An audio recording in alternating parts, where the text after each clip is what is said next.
आज हम इकाई 6 पौधों में पोषण के अभ्यास प्रश्नों को हल करेंगे। पहला प्रश्न कह रहा है, राधा अपने दोस्तों के साथ कई दिनों बाद खेत में गई तो उसे अपने लगाए हुए नन्हे पौधे कुछ बड़े लग रहे थे। वह सोचने लगी, हम तो भोजन रोटी दाल चावल सब्जी आदि खाकर बड़े होते हैं, यह पौधे क्या खाकर बढ़ते होंगे। तो पौधों की वृद्धि के लिए किन किन चीजों की आवश्यकता होती है, लिखिए। तो बच्ची ने बहुत सही सोचा कि पौधों की वृद्धि होती कैसे आखिर। तो आप कुछ जानते हैं कि पौधे प्रकाश संश्लेषण की क्रिया द्वारा अपना भोजन निर्माण करते हैं। पौधे के उत्पादक होते हैं, अपना भोजन स्वयं बनाते हैं। पौधों की वृद्धि के लिए किस किस चीज की आवश्यकता पड़ती है। तो सूर्य का प्रकाश जरूरी है, जल जरूरी है, कार्बन डाइऑक्साइड जरूरी है और खनिज लवण भी जरूरत पड़ती है। तो चार चीज कौन कौन सी हो जाएंगी?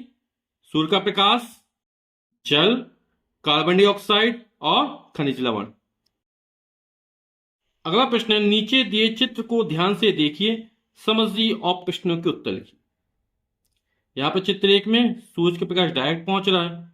यहां पर कोई काले रंग का पर्दा ढक दिया गया है ताकि प्रकाश इस तक ना पहुंच पाए। तो क्या होगा जब पौधे को सूर्य का प्रकाश और जल दोनों मिलेंगे?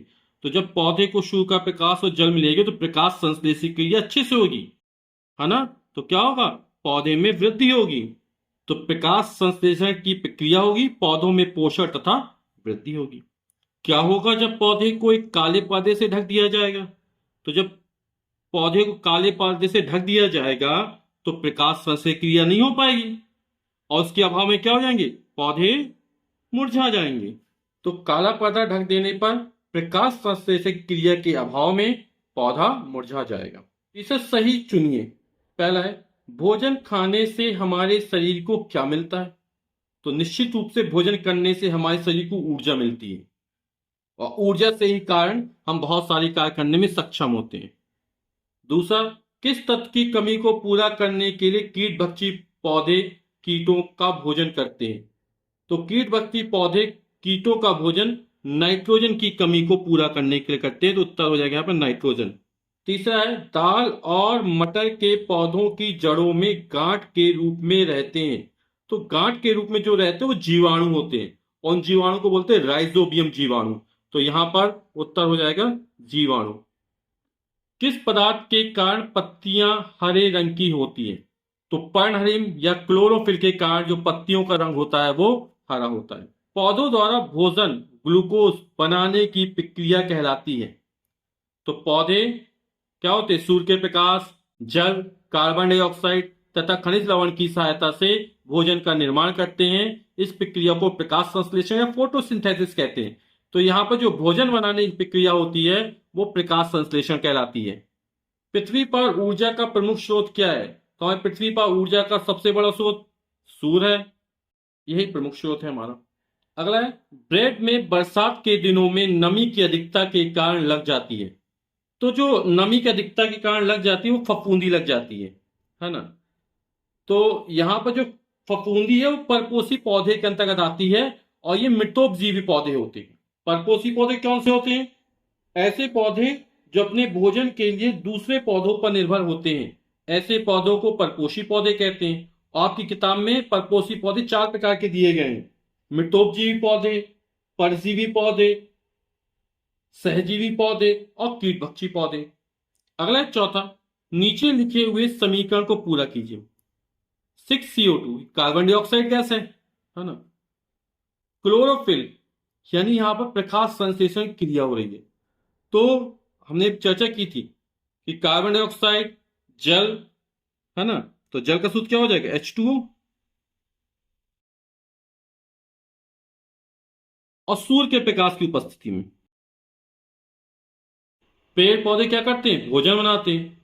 तो भोजन क्या है? ग्लूकोज बनता है। तो यहां पे हो जाएगा ग्लूकोज C6H12O6। अब यहाँ क्रिया को संतुलित करने के लिए यहां पर हमें 6 जल के अणु लेने पड़ेंगे। तो 6CO2 प्लस 6H2O, सूर्य के प्रकाश और पौधों में होता क्लोरोफिल के कारण क्या बनता है? ग्लूकोज बनता है और ऑक्सीजन गैस मुक्त होती है। यही ऑक्सीजन गैस हम सांस ग्रहण करने की प्रक्रिया में लेते हैं। इसलिए हमें अधिक से अधिक पौधे लगाने चाहिए ताकि वातावरण में जो कार्बन डाइऑक्साइड की अधिकता है वो किसमें बदल जाए, प्राणदायी वायु ऑक्सीजन में बदल जाए। क्वेश्चन 5वां है, बच्चों कुछ फसल की जड़ों में अपने गांठों को देखा होगा। इन गांठों में राइजोबियम जीवाणु कुछ विशेष प्रकार के पौधों की जड़ों में पाए जाते हैं। चित्र को ध्यान से देखिए और किन्हीं दो पौधों के नाम बताइए जिनकी जड़ों में ये ग्रंथियां गांठें पाई जाती हैं। तो जो दाल कुल के पौधे पाए जाते हैं उनकी जड़ों में राइजोबियम जीवाणु रहते हैं। और दाल कुल के पौधे होते हैं हमारा मटर हुआ, चना हुआ। दाल कुल के पौधे कौन से हैं, चना हुआ, मटर हुआ। तो ये जो पौधे होते हैं वो सहजीवी पौधे कहलाते हैं। सहजीवन में क्या होता है, यहां पर ये जो राइजोबियम जीवाणु होते हैं वो वायुमंडल की नाइट्रोजन को घुलनशील नाइट्रेट में बदल देते हैं, जो जड़ों के माध्यम से अवशोषित होकर पौधों तक पहुंच जाती है और पौधों में नाइट्रोजन की कमी पूरी हो जाती है। और इन जीवाणुओं का क्या फायदा हुआ, इनको यहां पर रहने का स्थान मिल जाता है। तो दोनों का एक दूसरे से फायदा होता है, इसलिए बोलते हैं सहजीवन। और ऐसे पौधे सहजीवी पौधे कहलाते हैं। तो चना और मटर सहजीवी पौधों के उदाहरण हो गए। तो यहां पर हमें बताना है कौन उत्पादक है और कौन उपभोक्ता है। हरे पौधे अपना भोजन स्वयं बनाते हैं, है ना, तो ये उत्पादक कहलाते हैं। बाकी जीव जितने भी हैं वो प्रत्यक्ष या अप्रत्यक्ष रूप से पौधों पर निर्भर करते हैं।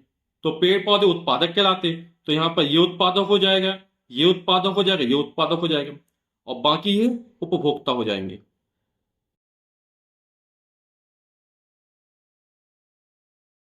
तो ये उत्पादक, ये उत्पादक, ये उत्पादक, उपभोक्ता, उपभोक्ता, उपभोक्ता, और यहां पर ये उपभोक्ता हो जाएगा और ये उत्पादक हो जाएगा। फिर अगला है, बारिश के बाद या नमी वाले स्थानों पर इस तरह के पौधों को आपने चट्टानों पर या रुके पानी पर उगते हुए देखा होगा। इन संरचनाओं को काई कहते हैं।